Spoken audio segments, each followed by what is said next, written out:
नमस्कार। आज हम आपको एक ऐसी बेहद दिलचस्प कहानी सुनाने जा रहे हैं जो कहानी है सपनों के सौदागर की। एक ऐसे सौदागर की जिसने गरीब व मजबूर लोगों को घर का सपना दिखाया और उन लोगों के सपने तो पूरे नहीं हुए, किंतु उन लोगों को सपने दिखाकर यह सपनों का सौदागर आज जिस मुकाम तक पहुंचा है, उस मुकाम तक पहुंचने का भी कोई सपना भी नहीं देख सकता। हमारी यह कहानी शुरू होती है धोखाधड़ी व माफियागिरी से। इस कहानी में मनपा तथा पुलिस अधिकारियों पर पथराव है, कहीं आगजनी है, कहीं अपने पैसों के लिए वर्षों से दर दर भटकते हजारों गरीब व बेबस लोग हैं, तो कहीं सैकड़ों करोड़ के बिल्डिंग कंस्ट्रक्शंस के प्रोजेक्ट हैं। कुल मिलाकर इस कहानी में इतना मसाला है, इतना तड़का है कि ईडी की आंखें भी खुली की खुली रह जाएंगी। और यह सपनों का सौदागर कोई और नहीं बल्कि विकास ग्रुप बिल्डर्स एंड डेवलपर्स का मालिक पवन अभिमन्यु सिंह है।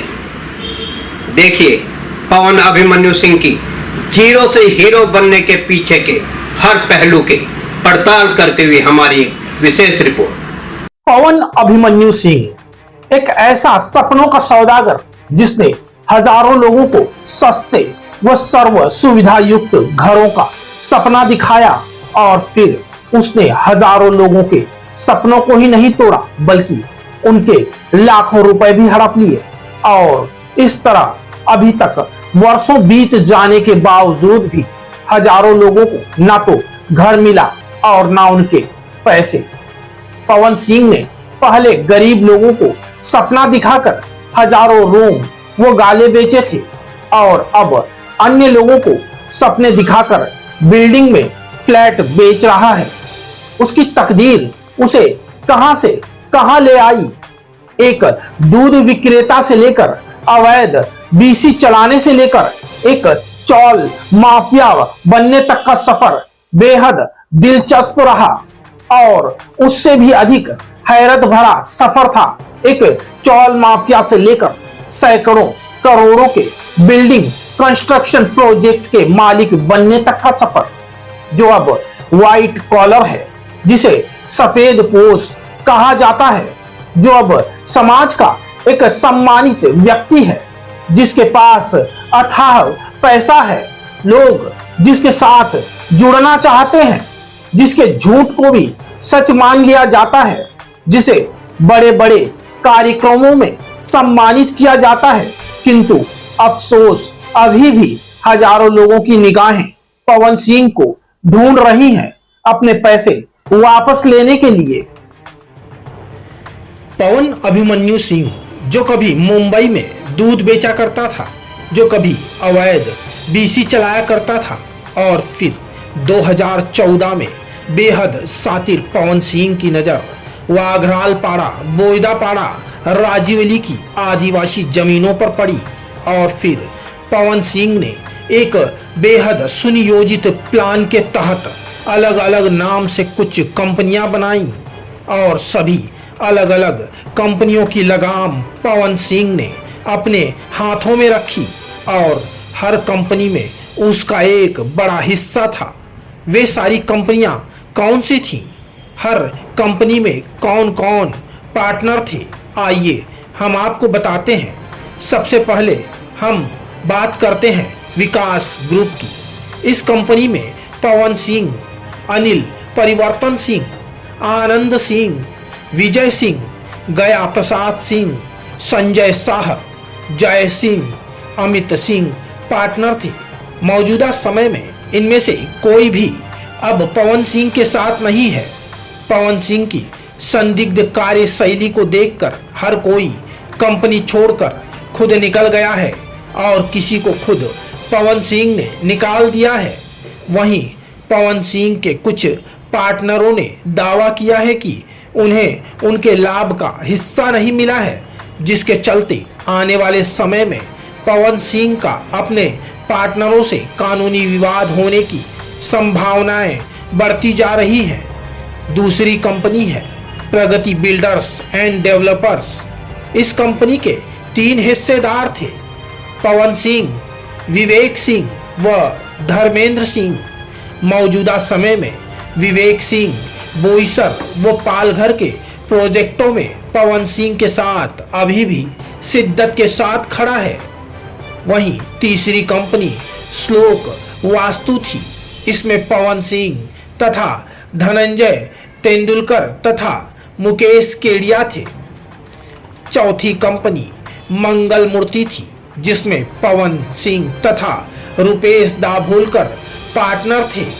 वहीं पांचवी कंपनी थी जीएस ग्रुप, जिसमें पवन सिंह तथा अनीता गुप्ता और सुचिता सिंह पार्टनर थे।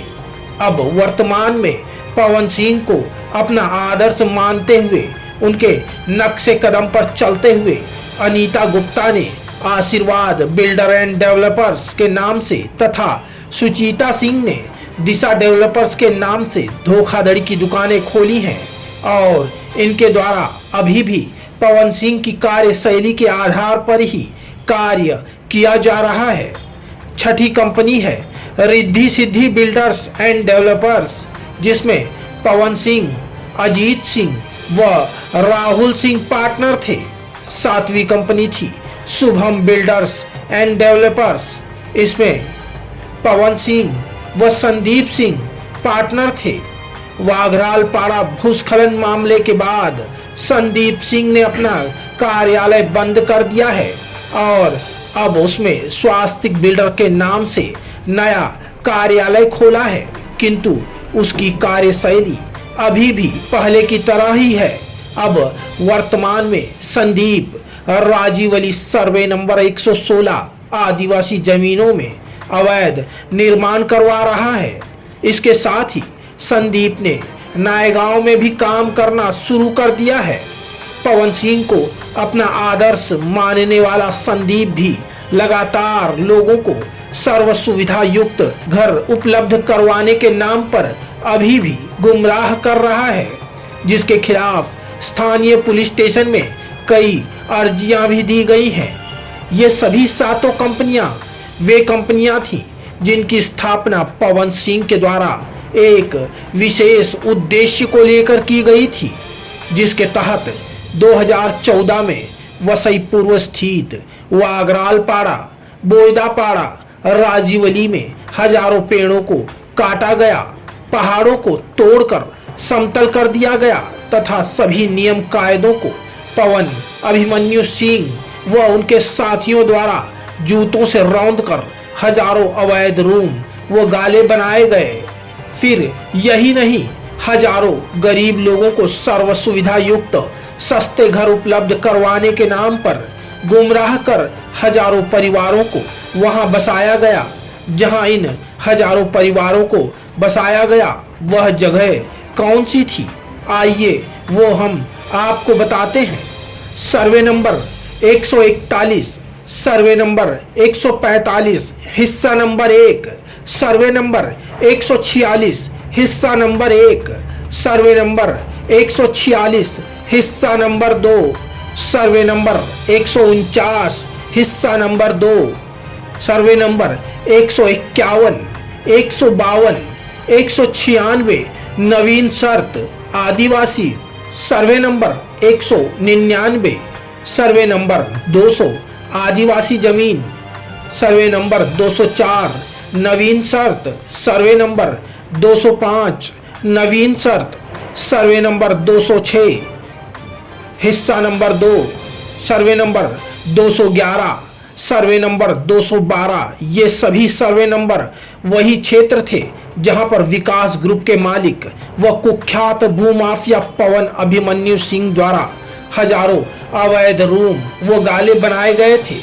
वहीं विशेष सूत्रों से जानकारी मिली है कि पवन अभिमन्यु सिंह ने जिन भूखंडों पर अवैध निर्माण किए थे, उन भूखंडों पर मालिकाना हक रखने वालों के साथ जो पवन सिंह द्वारा करारनामा बनाया गया, उनमें कई खामियां थी, जिसके चलते उम्मीद की जा सकती है कि इस मामले में जल्द ही भूखंड मालिक तथा पवन सिंह का बड़ा कानूनी विवाद भी सामने आ सकता है। पवन अभिमन्यु सिंह का अपना एक अलग किस्म का मैनेजमेंट था। उस मैनेजमेंट में यूं तो कई लोग थे जिनका काम ग्राहकों और कंपनियों के बीच एक सेतु की तरह कार्य करना था, किंतु सुभाष महाबड़ी जो कि सीनियर सेल्स मैनेजर के पद पर थे, तो वहीं रतन पाठक जो मार्केटिंग मैनेजर के पद पर नियुक्त किए गए थे, वहीं सुभाष महाबड़ी वो पाठक द्वारा ही न्यूज़पेपरों में बड़े बड़े व आकर्षक विज्ञापन छपवाकर भोले भाले लोगों को गुमराह किया जाता था तथा इन दोनों के द्वारा ही पवन सिंह के दिशा निर्देश के आधार पर सर्व सुविधा युक्त घर देने के नाम पर हजारों ग्राहकों से पैसे उठाए जाते थे। एक अनुमान के तहत ये दोनों बुकिंग अमाउंट के नाम पर हजारों ग्राहकों से कुछ ही सालों में सैकड़ों करोड़ों की धनराशि उठा चुके थे। हालांकि ये बेहद ही गंभीर मामला है जिसकी जांच ईडी से कराई जाने की सख्त आवश्यकता है। हम यह भी कह सकते हैं कि पवन अभिमन्यु सिंह की धोखाधड़ी की दुकान चलाने में इन दोनों की महत्वपूर्ण भूमिका थी। भ्रामक विज्ञापनों द्वारा लोगों को आकर्षित कर व लोगों को गुमराह कर सस्ते व सुविधा युक्त घर देने के नाम पर हजारों की तादाद में एडवांस बुकिंग के नाम पर करोड़ों रुपए ग्राहकों से लिए, लेकिन बहुत ही कम लोगों को घर दिए गए तथा अधिकांश लोगों को लाखों रुपए देने के बावजूद भी घर नहीं मिला और इस तरह हजारों ग्राहकों के साथ सीधे तौर पर धोखाधड़ी की गई। और इस तरह धोखाधड़ी के कारोबार से जब पैसों की बरसात होने लगी, तब लालचवश पवन अभिमन्यु सिंह द्वारा भी अपने कुछ पार्टनरों के साथ धोखाधड़ी की गई, जिसकी जानकारी पवन के कुछ पार्टनरों द्वारा उपलब्ध कराई गई है। क्या नाम है आपका? मेरा नाम सर आनंद सिंह है। आनंद जी, आप पवन अभिमन्यु सिंह को जानते हो? हाँ सर, आनंद बचपन से जानता हूँ। मेरे सगे चाचा का छोटा लड़का है, मतलब एक लड़का, ये चाचा का लड़का सगे।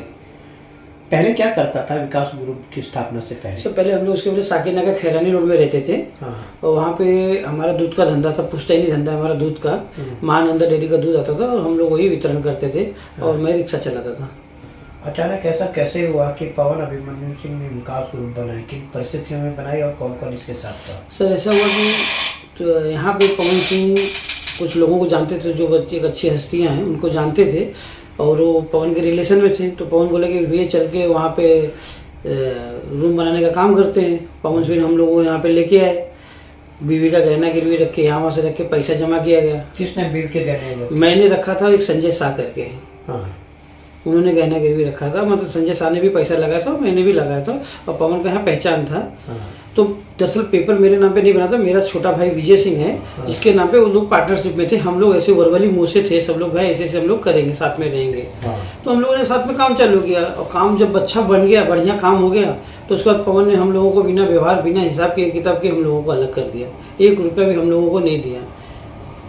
इसमें विकास ग्रुप में आपकी क्या भूमिका थी? आप क्या काम करते? विकास ग्रुप में सर मेन भूमिका समझ लीजिए कि स्टार्टिंग फर्स्ट टू एंड जिस तरह से था, सारे लोगों को मतलब नाम पूरा आगे का नाम मेरा था। मैं सबसे बड़ा था भाइयों में और सारी चीज़ मैंने, पवन पूरा हिसाब देखता था, पूरा हिसाब को पवन देखता था और मैं जो है पूरी मार्केटिंग देखता था और धंधा करता था। मैं तो व्यापार करता, कस्टमर को लाना, व्यवहार करना, एक काम मैं करता था। मतलब सबको बुला के लाया जाता था सबको, और यहाँ पे मतलब ऐड किया जाता था, पेपरों में ऐड डालते थे हम लोग। वहाँ से कस्टमर आते थे, उनको ले जाके उनको साइट दिखा के उनको डील किया जाता था। डील करने का काम पवन का था, जो वहाँ पे बैठ के पेमेंट लेता था और बाकी बाहर का कंस्ट्रक्शन का काम मैं देखता था। काम धंधा मतलब और आगे पीछे जो भी होती थी सब चीज़ों को मैं देखता था। कितने समय तक आप विकास ग्रुप में रहे? लगभग भैया समझ लीजिए आप, सर मैं बता रहा हूँ आपको, 2014 में हम लोगों ने चालू किया है, कुछ मार्च महीने में। और उसके बाद 1 साल के बाद में, मतलब 2015 जून महीने में 3 या 4 जून को हमारा झगड़ा हुआ। हम लोग अलग अलग हमारा तो मतलब किचकिच जो है जनवरी से चालू हो गई थी। तो 4-5 महीना उन्होंने खींचा। उसके बाद जून में 1 जून को उन्होंने हमको सीधा बोल दिया, भैया 1.5 करोड़ रुपया जमीन का देना है, अगर आप दोगे तो जमीन में रहोगे, नहीं तो नहीं रहोगे। इसके बदले में जो है मैं दूसरे लोगों से पैसा उठा रहा हूँ। उसमें उन्होंने उत्तर प्रदेश के एक सांसद का भी नाम लिया था। हाँ।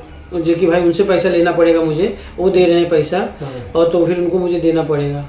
फिर इसके बाद आपको, आपने जो विकास ग्रुप छोड़ा, तो आपके जो कार्यकाल में ऐसे कितने लोग थे जो पैसे देने के बावजूद भी अपना रूम नहीं ले पा रहे थे और वो लगातार रूम के चक्कर लगा रहे थे ऑफिसों के? वह स्थिति क्या थी? मेरे निकलने के बाद में तो स्थिति जो था पवन सिंह पूरा हैंडल करता था। हाँ। और उसके बाद हम लोगों को तो वैसे ही तालुका से ही हटा दिया गया था। अच्छा। हाँ, हम लोग यहाँ पे मतलब करीब 6-7 महीने तक तो हम लोग यहाँ से चले गए थे बाहर, पालघर चले गए थे। पालघर में मेरा काम चालू किया था मैंने। हम लोगों के यहाँ तो मतलब जो स्थिति पूरी होनी थी, लेकिन बहुत से लोग ऐसे थे जिनको रूम नहीं मिला था और वो बार बार आके मेरे सर पे बैठ वो करते थे। फिर हम लोगों ने 5 तारीख को, मतलब जो अलग हुए तो 5 तारीख को हमने पेपर डिक्लेरेशन डाला कि भाई अभी हमारा विकास ग्रुप से कोई मतलब नहीं है आज के बाद से। 5 जून के पहले 5 जून 2015 या 16? 2015 5 जून 2015 को एक वो डाला गया पेपर, मतलब हमारा महानगर जैसे मतलब पेपर नोटिस। हाँ, बड़े पेपर नोट में हमने पेपर नोटिस मारा, बाकायदा पेपर नोटिस मारा कि आज के बाद से हमारा विकास ग्रुप से कोई लेना देना नहीं है। और इस दरमियान सारी जिम्मेदारी पवन ने बोला मैं लूंगा, आप लोगों का जो भी हिसाब होगा वो हम 1 साल बाद, मतलब कि जनवरी महीने में उन्होंने बोला था हम लोग जो है जनवरी महीने 2016 में मतलब वो करेंगे, आपका पूरा हिसाब करेंगे। इसके लिए भी यहाँ के जो कुछ वरिष्ठ लोग थे जो हमारे, उन लोगों के सामने बैठ के बात हुई थी। तो आपका कितना बकाया था? आपको अपना पैसा मिला? नहीं भैया, मुझे 1 रुपया ना मुझे मिला है, ना मेरे दोनों भाइयों को मिला, ना गया सिंह को मिला है, ना संजय शाह को 1 पैसा मिला है, ना विजय सिंह को कुछ रुपया 1 भी मिला है। उन्होंने हम लोगों को एक साथ एक ही दिन में बाइकाट, मतलब 3 तारीख को उन्होंने बोला, 2 जून को उन्होंने बोला कि आज के बाद आप लोगों को ऑफिस पे नहीं आना है, आपका जो भी हिसाब किताब होगा हम हिसाब किताब क्लियर करने के बाद में आपको जनवरी महीने में क्लियर करेंगे। वो पैसा ना आज तक आया, ना हम लोगों को उन्होंने दिया। जो चेक वगैरह दिया वो भी हमने जो उनके जो मेन मालिक थे उनके पास में वो भी हमने दे दिया। कितने का चेक होगा जो उसने दिया? अरे नियर अबाउट भैया, चेक तो उन्होंने साइन करके दिया था, करीब हिसाब करा किताब करके 3-3 करोड़ के 3 चेक थे। मतलब ऐसा था कि भाई पूरा हिसाब होने का इतना जब प्रॉफिट निकलेगा तो हिसाब से तुम्हारा निकलेगा, तो हमारा तो ये हिसाब है। लेकिन उन्होंने चेक जो दिया था तो उसमें अमाउंट नहीं डाला था। अमाउंट नहीं, डेट नहीं डाली? डेट नहीं डाला, सॉरी डेट नहीं डाली थी। डेट नहीं तो आप डाला। ये कह सकते हैं करोड़ों का जो हिसाब है 7 साल हो चुके हैं, लेकिन आप अभी तक अपना हिस्सा लेने के लिए प्रयास कर रहे हैं। तो वो चेक जो भी है हमने जब नहीं हो पाया तो जो हमारे में जिनके हम लोग संदिग्ध में थे वो भी चेक उनके पास हमने जमा कर दिया। बोला भैया जब नहीं हो रहा है शांति से बैठे रहे, क्योंकि परिवार की बात थी, ये वो आज होगा नहीं कल होगा। सगे चाचा के लड़के हैं तो आज होगा नहीं तो कल होगा, परिवार एक ही है। तो उन्होंने जब कुछ नहीं किया उसके बाद में सब मुसीबतें आने लगी। आज आप भी हमारे तक पहुंच गए। अब मामला लगातार तूल पकड़ता जा रहा है। पवन अभिमन्यु सिंह के द्वारा धोखाधड़ी के शिकार लोग लगातार मीडिया व पुलिस प्रशासन तक पहुंच रहे हैं। अब आप आगे क्या करोगे? अपना जो बकाया पैसा लेने के लिए आप क्या कदम उठाने जा रहे हैं? ये बकाया पैसा उठाने के लिए मैं तो पवन सिंह से बार बार गुहार कर रहा हूँ, पवन सिंह सुन नहीं रहे। और जो कस्टमर लोग आ रहे हैं बेचारे, उनके लिए जो भी होगा मैं तो आप बोलिए मैं तो सरकारी गवाह बनने के लिए तैयार हूँ। भाई मेरे साथ में जो हुआ है मैं सामने खड़े हो जाऊंगा। मैं पब्लिक का किसी गरीबों का पैसा उठाया गया था भैया, दिया गया तो उनको रूम देना चाहिए, और रूम नहीं तो उनको पैसा तो मिलना चाहिए उनका जो लिया गया है।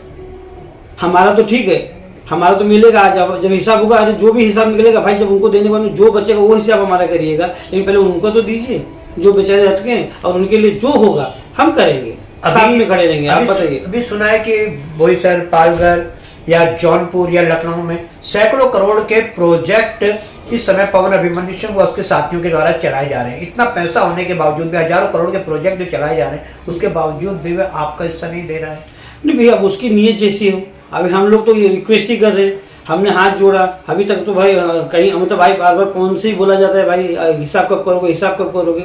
हाँ भाई करता हूँ, मेरा ये नुकसान हो गया, मेरा वो नुकसान हो गया। बीच में कुछ मानप्पा ने बहुत बड़ी कार्रवाई करके सारे रूमों को जमींदोज कर दिया था, सारे रूमों को भी तोड़ दिया था। फिर वहाँ पे रूम बना दिए गए थे। अभी फिर उसके बाद में पवन लोगों ने जो कंस्ट्रक्शन अपना किया, उसके बाद पवन लोग एसआरए भी चले गए, सारे कस्टमर लोगों को एक एसआरए करके बोईसर में उन्होंने चालू किया है।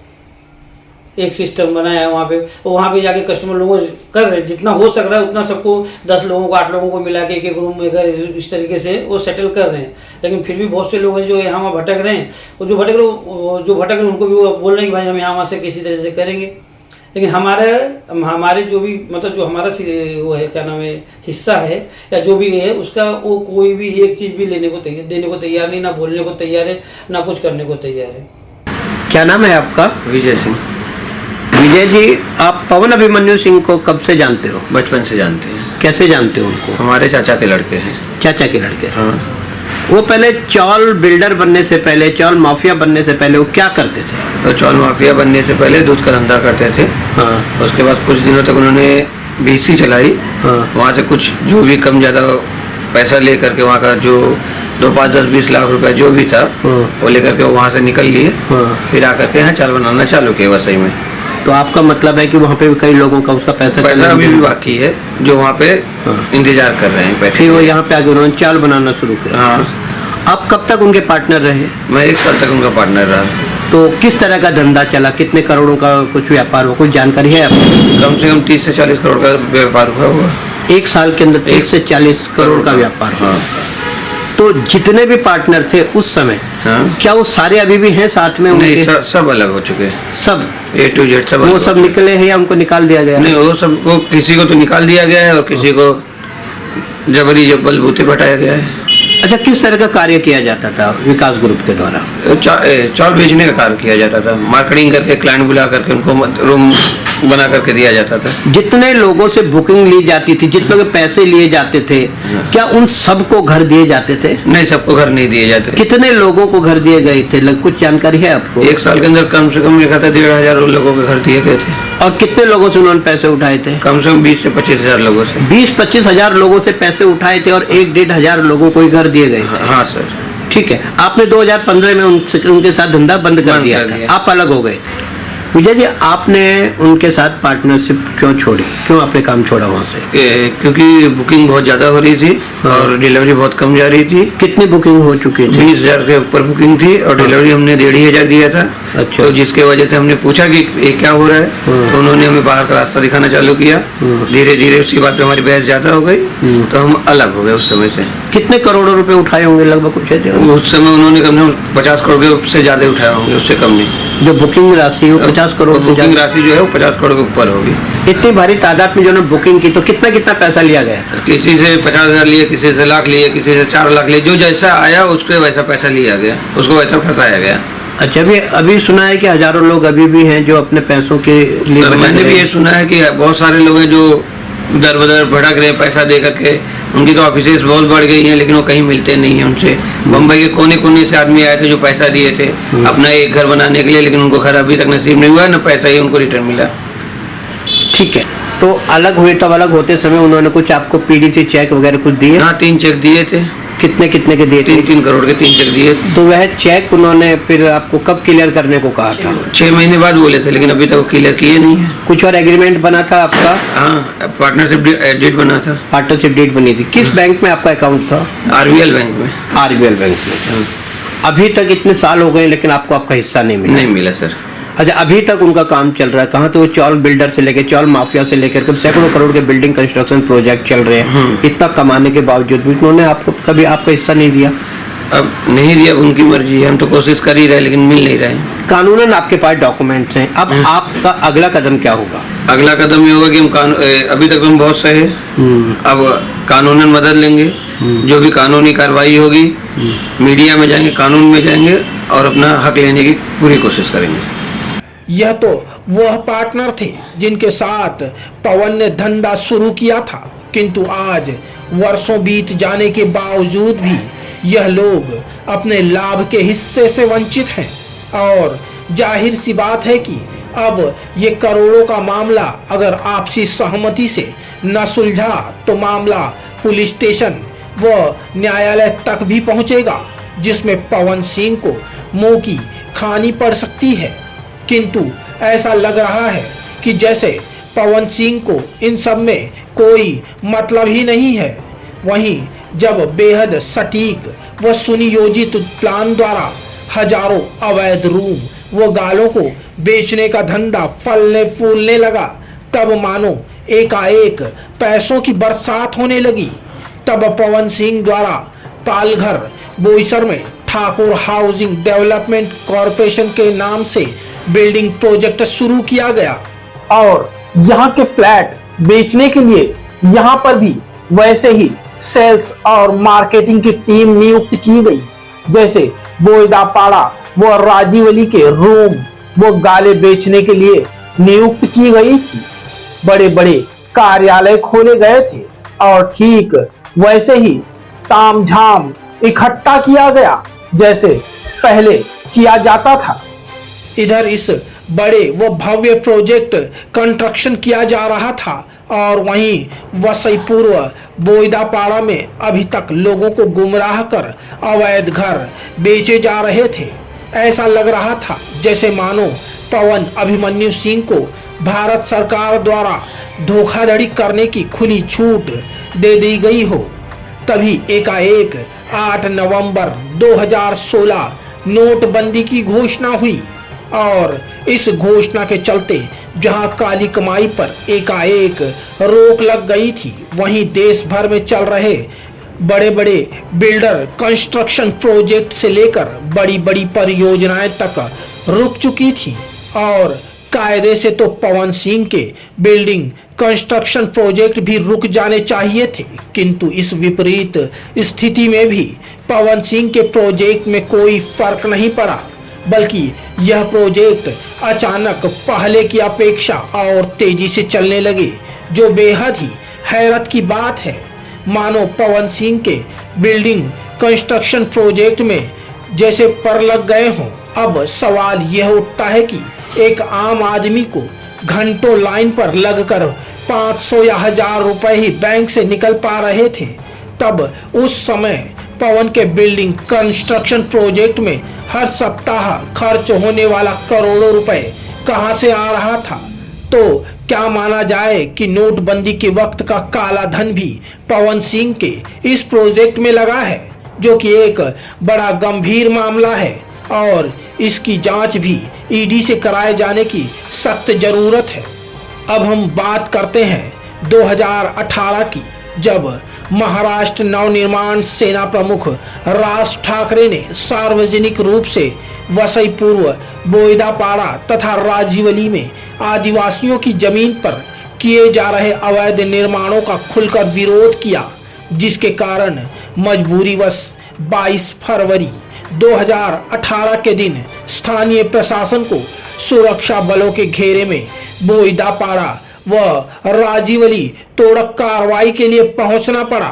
किंतु वहां पर प्रशासन की कार्रवाई का विरोध करने के लिए पवन अभिमन्यु सिंह के लोग खड़े थे और उन्होंने पूरे जोर प्रशासन की कार्रवाई का विरोध भी किया। हालांकि चप्पे चप्पे पर पुलिस बल नियुक्त की गई थी, किंतु शायद प्रशासन यह भूल गया था कि पवन अभिमन्यु सिंह अब सिर्फ एक अवैध चाल बिल्डर नहीं रहा, अब वह चाल माफिया बन चुका है, जिसके पालघर बोईसर में सैकड़ों करोड़ों के बिल्डिंग कंस्ट्रक्शन प्रोजेक्ट चल रहे हैं, जिसके पीछे भी कई बड़े लोगों का हाथ है। और वही हुआ जिसका अंदाजा प्रशासन को तनिक भी नहीं था। पवन अभिमन्यु सिंह के इशारे पर उनके लोगों द्वारा पुलिस तथा मनपा अधिकारियों पर पत्थर बरसाए गए। वह मंजर बहुत भयानक था, जिसमें कार्रवाई के लिए एक जेसीबी सहित कई अन्य वाहनों को आग के हवाले कर दिया गया। यहां तक कि अधिकारियों को भी जान बचाते हुए भागते देखा गया। माहौल बेहद उग्र व भयानक हो उठा था और आखिर मामला वायु पुलिस के स्वाभिमान पर भी आ गया था। तब आखिर उपस्थित अधिकारियों को और अधिक पुलिस फोर्स मंगवाना पड़ा तथा चारों ओर से घेरकर बल प्रयोग करते हुए उग्र भीड़ को काबू करना पड़ा। और तब मामला सर से ऊपर जाता देख वायु पुलिस द्वारा पवन अभिमन्यु सिंह को उसके कुछ साथियों सहित गिरफ्तार करना पड़ा। हम यह भी कह सकते हैं कि कानून के समक्ष माफियाओं की एक न चली और फिर प्रशासन द्वारा जबरन हजारों अवैध रूम व गाले खाली करवाकर तोड़ डाले गए और इस प्रकार हजारों लोगों को घर से बेघर भी होना पड़ा। हालांकि ये बड़े ही शर्म की बात है कि जिस प्रशासन ने अपनी संपूर्ण ताकत दिखाते हुए पूर्ण पुलिस बंदोबस्त में जबरन ये हजारों गाले व रूम तोड़े थे, वे सभी रूम व गाले प्रशासन के सहयोग से पवन सिंह व साथियों द्वारा वापस बना लिए गए। वहीं इस गंभीर मामले में वालियो पुलिस की भूमिका महत्वपूर्ण रही। इस मामले में किन किन लोगों को आरोपी बनाया गया, कौन कौन गिरफ्तार हुए तथा इस मामले में क्या क्या धाराएं लगाई गई तथा पुलिस ने अपनी चार्जशीट में क्या दाखिल किया है, वहीं ये तमाम प्रश्नों की जानकारी हमने सूचना के अधिकार अर्थात आरटीआई के तहत पुलिस प्रशासन से मांगी है और जानकारी मिलते ही हम आपके साथ जरूर साझा करेंगे। ऐसे लोगों की तादाद बहुत बड़ी है जो पवन सिंह व उनके साथियों द्वारा सर्व सुविधा युक्त घर उपलब्ध करवाने के नाम पर गुमराह किए गए थे और आज वर्षों बीत जाने के बाद भी हजारों लोग अभी तक अपने पैसों के लिए दर बदर की ठोकरें खा रहे हैं। पवन की धोखाधड़ी के शिकार लोग मजबूर हो चुके हैं। अब वे खुलकर पुलिस स्टेशन तथा मीडिया के सामने आकर अपने साथ हुई धोखाधड़ी की दास्तान बयां कर रहे हैं। मुंबई तथा उसके आसपास का शायद ही ऐसा कोई क्षेत्र हो जहां विकास ग्रुप की धोखाधड़ी के शिकार लोग ना हो। जिनमें से कुछ लोगों ने विकास ग्रुप की खबरें देखने के बाद विकास ग्रुप द्वारा किए गए एग्रीमेंट की कॉपी हमें भेजी है और न्याय की गुहार लगाई है।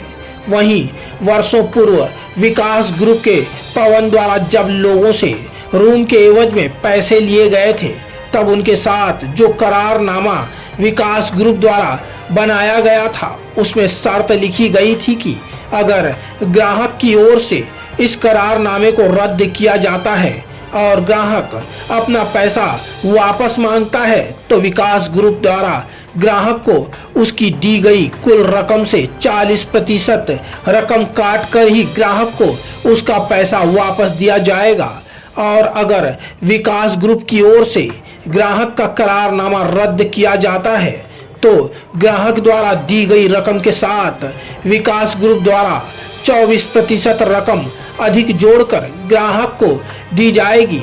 लेकिन ऐसा कभी नहीं हुआ। हजारों लोगों से पैसे तो लिए लेकिन उन्हें घर नहीं दिए गए और उस स्थिति में करारनामा की शर्तों के आधार पर 24% एक्स्ट्रा पेमेंट की बात तो छोड़िए, हजारों ग्राहकों की मूल रकम तक वापस नहीं मिली, जो अपने आप में भी एक बड़ा अपराध है जिसकी जांच आर्थिक गुना शाखा से कराए जाने की सख्त आवश्यकता है। वहीं लगातार जब पिछले कुछ सालों से हजारों लोग अपने पैसों की वापसी के लिए विकास ग्रुप में चक्कर लगा रहे थे, कोई स्थानीय जनप्रतिनिधि के पास जा रहा था तो कोई किसी बड़े नेता के पास जा रहा था तो कोई किसी वकील के पास तो कोई किसी समाज सेवक के पास तो कोई पुलिस स्टेशन तथा कोई किसी पत्रकार के पास जा रहा था। ऐसी स्थिति में किसी भी प्रकार के दबाव व कानूनी कार्रवाई से बचने के लिए पवन अभिमन्यु सिंह ने एक चाल चली। पवन सिंह का बोईसर के कुरगांव में SRA project developers private limited के नाम से एक बिल्डिंग का प्रोजेक्ट चालू था। तब पवन ने घाटकों पर मालाड, पूना, कांदीवली अलग अलग जगहों के 4-5 ग्राहकों को इकट्ठा करके जो कभी एक दूसरे को जानते तक नहीं थे और जिनकी टोटल बकाया रकम कुल मिलाकर 10 या 12 लाख हो, ऐसे 4-5 ग्राहकों को सम्मिलित कर बोईसर के कुरगांव में under construction SRA project developers private limited में एक 1 रूम किचन का रजिस्ट्रेशन करके दिया गया, जिसकी कीमत ही मुश्किल से 8-9 लाख के लगभग होगी। वहीं पवन सिंह द्वारा ग्राहकों से कहा गया कि जब उनके SRA project developers private limited का काम पूरा हो जाएगा तो आपको 1 रूम किचन का फ्लैट आपको मिल जाएगा और फिर आप उसे बेचकर आपस में जिसका जितना पैसा है वो उस अनुपात पे बांट लेना। और ऐसा खेल उसने 2-4 के साथ ही नहीं बल्कि सैकड़ों लोगों के साथ खेला है, किंतु अभी तक किसी को भी 1 रूम किचन फ्लैट का कब्जा नहीं दिया गया, जिसमें हजारों ग्राहक कई वर्षों से लेकर अभी तक अपने पैसों के लिए चिंतित हैं। यह स्थिति अभी भी ठीक वैसी ही है जैसी कई वर्षों पूर्व थी। न घर मिला और न ही पैसे। क्या नाम है आपका? जी कविता कनुजिया। विकास ग्रुप के साथ कितने पैसों का व्यवहार हुआ था? कितने में रूम खरीदने की बात हुई थी? 5 लाख का बात हुआ था।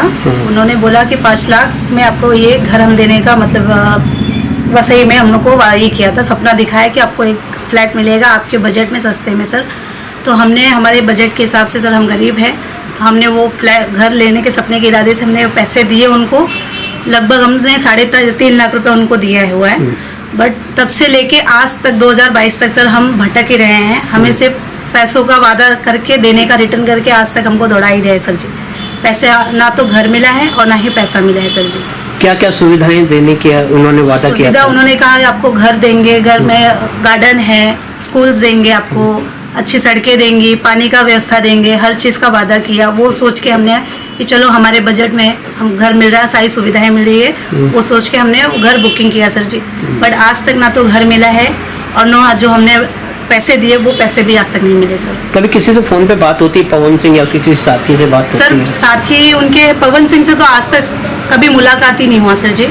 जो उनके अंडर में जो काम करते हैं, उनके जो बंदे हैं, क्या क्या किसी का नाम पता है? वो जैसे कि रतन पाठक जी हैं, सुभाष जी हैं, इनसे हमारी मुलाकात हुई है। बट वो हमसे कभी पवन सिंह से कांटेक्ट कराते नहीं हैं। और जब भी हम अपने पैसों की बात करें तो बोलते हैं आपको ये महीने मिल जाएंगे, नेक्स्ट मंथ मिल जाएंगे, 6 महीने पे मिल जाएंगे। ऐसे मतलब महीना दिखा दिखा के हमको बस हमारी डेट देते गए और ना पैसा आज तक नहीं मिला। 8 साल से आप ऐसे ही भटक रहे। कभी आप पुलिस स्टेशन जाने की कोशिश नहीं की आपने? सर हम गरीब लोग हैं, गरीब लोग की पुलिस कहाँ सुनते सर। ऐसे बड़े बड़े लोग हैं वो तो उनको अपने जेब में रखते हैं सर जी।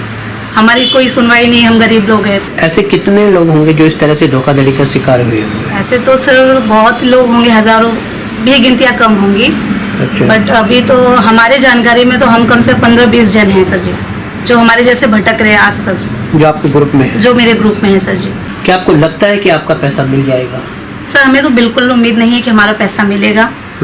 और हमारे पास अब बस आप लास्ट यही सुविधा है कि हम पुलिस के पास अब जाएंगे और वहीं पे हम उनसे अपनी फरियाद रखेंगे। अगर पुलिस नहीं सुनी तो वहीं हम पुलिस के सामने अपने आप को आत्महत्या कर लेंगे, कैरोसिन डाल के अपने आप को, क्योंकि हम गरीब है, हमारे पास और कोई चारा नहीं है, पैसे का कोई उम्मीद नहीं आने का। तो ये लास्ट उम्मीद हमारी पुलिस ही है। पुलिस ही जो कर सकते वही कर सकते। अगर उन्होंने भी अगर वो पीछे हाथ उठाते हैं, क्योंकि वो इतना बड़ा आदमी है, आज तक पुलिस भी उनके अंडर में मतलब नहीं कर पाई, अरेस्ट कर पाई है। तो हम जैसे लोगों को क्या सुनवाई और क्या मतलब हमारा सपोर्ट करेंगे कोई? तो इससे हम पुलिस से जाके हम दरख्वास्त करेंगे कि हमारी सुनो, हमारे पैसे दिलाओ। अगर वो भी हाथ उठा लेते हैं तो हमारे पास कोई ऑप्शन नहीं सर जी, हम वहीं जाके हम अपने आप को ये कर देंगे, खत्म कर लेंगे। आपका? जरीना मोहम्मद इकबाल शेख। विकास ग्रुप को कितने पैसे दिए आपने? 3,42,000 दिए। वो 4 लाख में बोला था मुझे रूम खरीदने के लिए।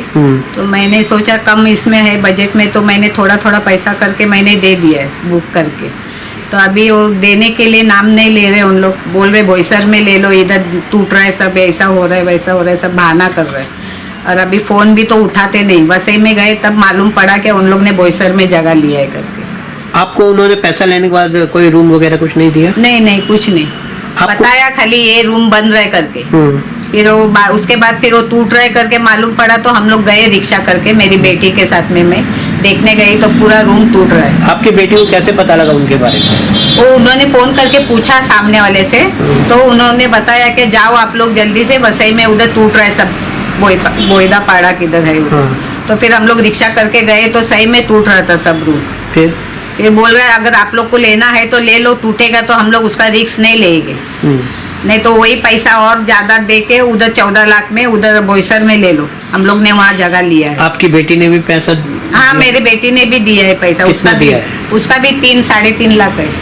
आपका अलग है और उनका अलग हाँ है? मेरा अलग है, उसका अलग है। तो परिवार का 7 लाख रुपया हो गए लगभग? हाँ लगभग 7 लाख हो गए। और भी हम लोग भी बहुत परेशान है। मेरा लड़के का एक्सीडेंट हो गया, मैंने बोला मेरे पास पैसा नहीं है भरने के लिए, अभी मेरा जितना होता है उतना मेरे को थोड़ा थोड़ा तो भी करके दे दो।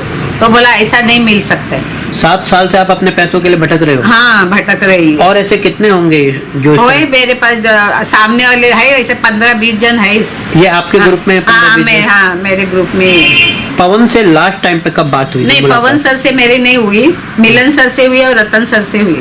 अच्छा। हाँ। ये जो इनके अंदर में काम करते हाँ हैं। हाँ ये अंदर में काम करते हैं। उन लोग पवन सर से मिलने नहीं दिया और मैंने देखा नहीं उनको, खाली फोटो में देखा है करके। लेकिन आपके एग्रीमेंट में तो वो पवन सिंह का ही हाँ फोटो- पवन सिंह का है।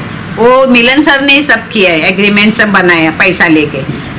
बोला 50,000 दो तो मैं सब एग्रीमेंट भी सब बनाता हूँ और सब सुविधा भी आपको सब है, कुछ टेंशन नहीं है। आप ये कह सकते हो कि उनके धोखाधड़ी में ये जो जो नाम लिए जा रहे हैं वो सारे शामिल है हाँ हाँ शामिल है।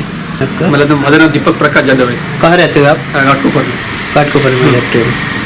कब आपने विकास ग्रुप को पैसा दिया था? मैंने विकास ग्रुप में ना 2015 से स्टार्ट किया था। मेरी मतलब बुआ के थ्रू से मुझे बुआ के थ्रू से किया था।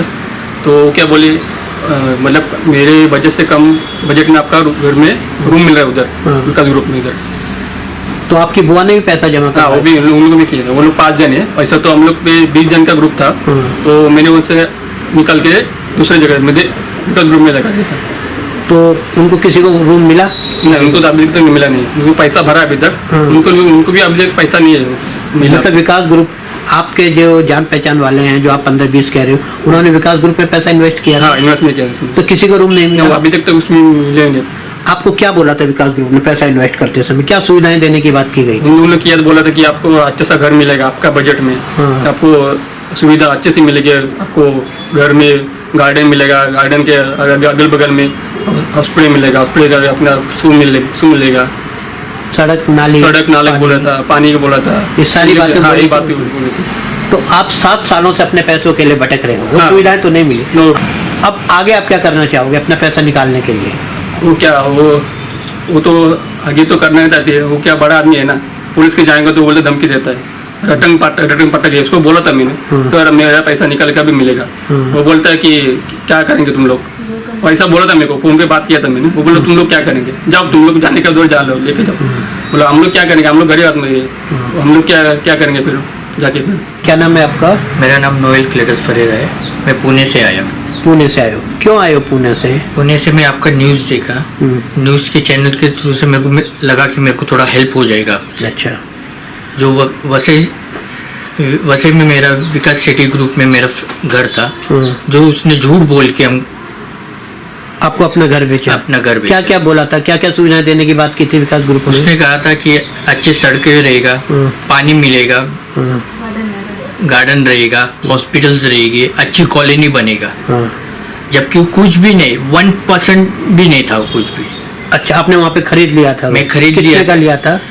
मैंने एक्चुअली वो था 8.5 लाख का, मैंने 50% पेमेंट किया था। अच्छा। और मैं रहने के लिए गया था, बट 1% भी काम नहीं हुआ था। रोड सही नहीं है, बोरिंग का पानी था, बारिश में पानी गिरते थे।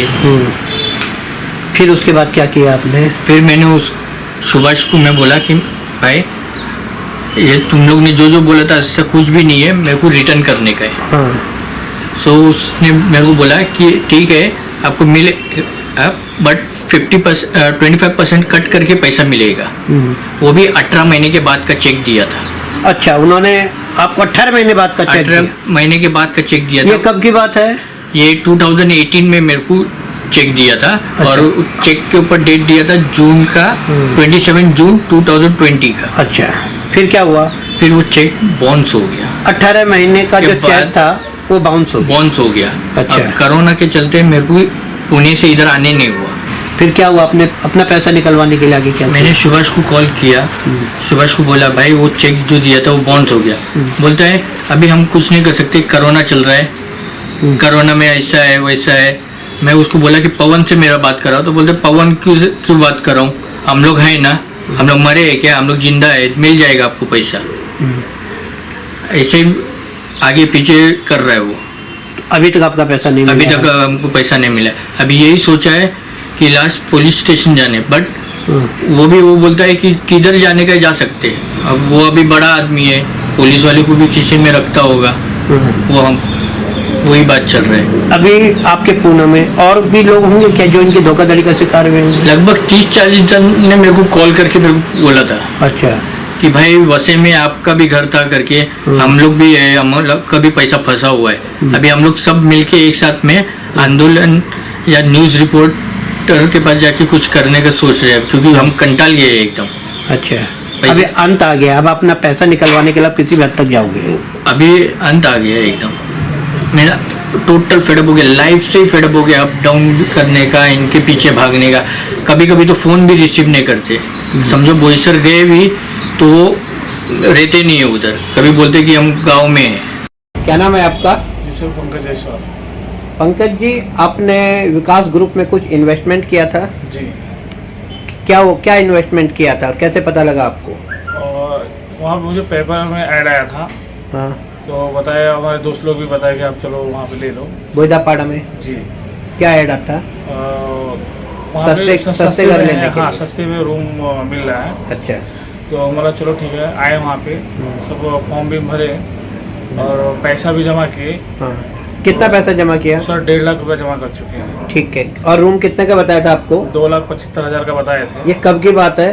ये 2018 की बात है, 17-18 की। 2017-18 की बात। जी जी। फिर क्या हुआ? तो अभी मुझे रूम भी नहीं मिला, हाँ, और कितने बार मैं चक्कर लगाया, फिर अभी बोल रहे हैं कि एक काम करो आप बोईसर में, यहाँ पे लफड़े भी हो गए थे कुछ। क्या लफड़े हुए थे? वहाँ पे जेसीबी जला गया था, तोड़ भी दिए थे। अच्छा।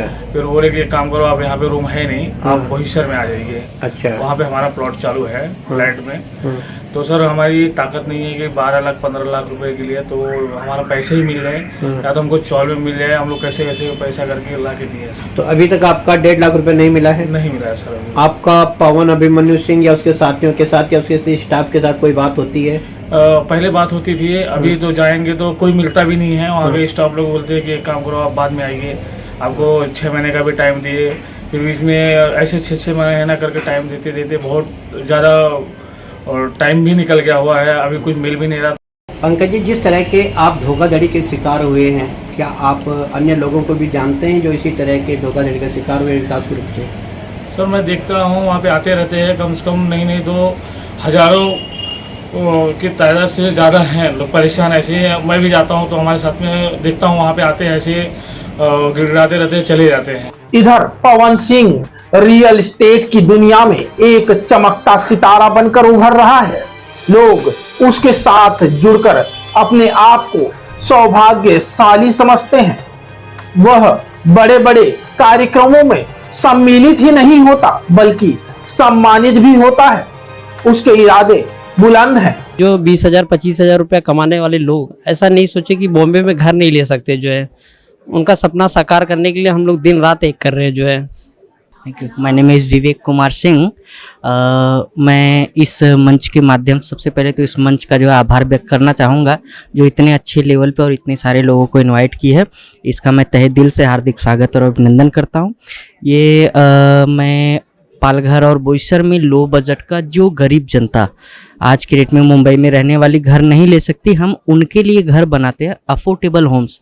और विद पीएमओई योजना के अंतर्गत तो हम इस मंच के माध्यम से ये भी कहना चाहेंगे कि लोग आए, देखें और एक अपना आशियाना बनाने की कोशिश करें। हमारा टारगेट है 10 से 15 हज़ार लोगों को घर बना के देने के लिए। लगातार अपनी टीम के साथ लक्ष्य निर्धारित कर पवन सिंह ने हजारों गरीब लोगों के सपने चकनाचूर कर दिए, लेकिन स्वयं के लिए बड़े बड़े सपने व लक्ष्य निर्धारित किए हैं। और 2019 का हम एक मिशन बनाएंगे, जो है 1,500 फ्लैट का रजिस्ट्रेशन, नॉट बुकिंग, जो है रजिस्ट्रेशन जो है करेंगे, जो है। और इस कठिन परिश्रम से हम भैया से कुछ सीख लेंगे अपने जीवन के लिए, जो है कि मेहनत किस ढंग से किया जाता है, जो है। एक और पवन बुलंदियों के शिखर पर पहुंच रहा है, तो वहीं पुराने कारनामों का काला साया लगातार उसका पीछा कर रहा है। तो वहीं गरीब लोगों की बद्दुआएं भी इतनी आसानी से पवन का पीछा नहीं छोड़ेंगी। शायद उसी के तहत अगस्त के महीने में पवन सिंह व उसके साथियों के खिलाफ वालियो पुलिस स्टेशन अंतर्गत एक धोखाधड़ी का मामला दर्ज किया गया था और संभावना व्यक्त की जा सकती है कि पवन सिंह की कानूनी परेशानियां और भी बढ़ सकती हैं। क्योंकि पवन सिंह ने हजारों गरीब लोगों के साथ जो किया उसे किसी भी हालत में उचित ठहराया नहीं जा सकता, क्योंकि ग्राहक स्वतंत्र होता है, उसकी अपनी स्वयं की इच्छा पर निर्भर है कि वह अपने पैसों का उपयोग कहां करे। किंतु पवन सिंह वाले मामले में बिल्कुल उल्टा रहा। पहले तो ग्राहक को सर्व सुविधा युक्त घरों का लालच देकर उनसे लाखों रुपए हड़प लिए, फिर वर्षों तक उन्हें घर नहीं दिया गया और फिर ग्राहकों को मजबूर किया गया तथा उन पर मानसिक दबाव डालकर उनसे कहा गया कि अगर आपको वर्षों पूर्व अपना डूबा हुआ पैसा चाहिए तो हमारे बोईसर के SRA project developers private limited में अन्य अज्ञात लोगों के साथ सम्मिलित होकर 1 रूम किचन का रजिस्ट्रेशन करवा लो, जिससे भविष्य में सभी सम्मिलित ग्राहक उस 1 रूम किचन फ्लैट को बेचकर अनुपात अनुसार अपने पैसे वापस ले सकते हैं, जिससे कानूनन देनदारी के रूप में ग्राहकों से विकास ग्रुप व पवन सिंह का पीछा छूट सके और ग्राहक फिर एक नई दुविधा में फंस सके। वहीं पवन सिंह पर लगे तमाम आरोपों के विषय में हमने फोन पर पवन सिंह की प्रतिक्रिया जाननी चाहिए तो उन्होंने कुछ भी कहने से इनकार कर दिया और कहा कि इस विषय पर जल्द ही मेरे लीगल एडवाइजर बात करेंगे। लेकिन जब कुछ दिन बीत जाने पर भी लगे आरोपों पर प्रतिक्रिया देने के लिए कोई फोन नहीं आया तो हमने दोबारा कुछ दिनों बाद फोन किया। तब पवन सिंह ने हमारा परिचय जानने के बाद हमारा फोन काट दिया। अब सवाल ये उठता है, क्या आपने यह खेल सारे हिंदुस्तान में कहीं देखा है? शायद नहीं। वहीं विश्वसनीय सूत्रों से जानकारी मिली है कि पवन अभिमन्यु सिंह के धोखाधड़ी के साम्राज्य के पीछे स्थानीय पुलिस अधिकारी से लेकर मीडिया से जुड़ी एक बड़ी हस्ती का अहम रोल है, जिसके चलते पवन अभिमन्यु सिंह लगातार कानूनी विपदाओं से बचता आ रहा है। किंतु लगातार जिस तरह पवन अभिमन्यु सिंह के खिलाफ मामले उभर के सामने आ रहे हैं, उससे स्पष्ट जाहिर है कि आने वाले समय में चाहे पवन अभिमन्यु सिंह का कोई भी संरक्षणदाता क्यों न हो, चाहे वह पुलिस अधिकारी हो, चाहे मीडिया से जुड़ी हुई कोई हस्ती हो, आने वाले समय में पवन अभिमन्यु सिंह को कानून का शिकार बनने से कोई नहीं रोक सकता।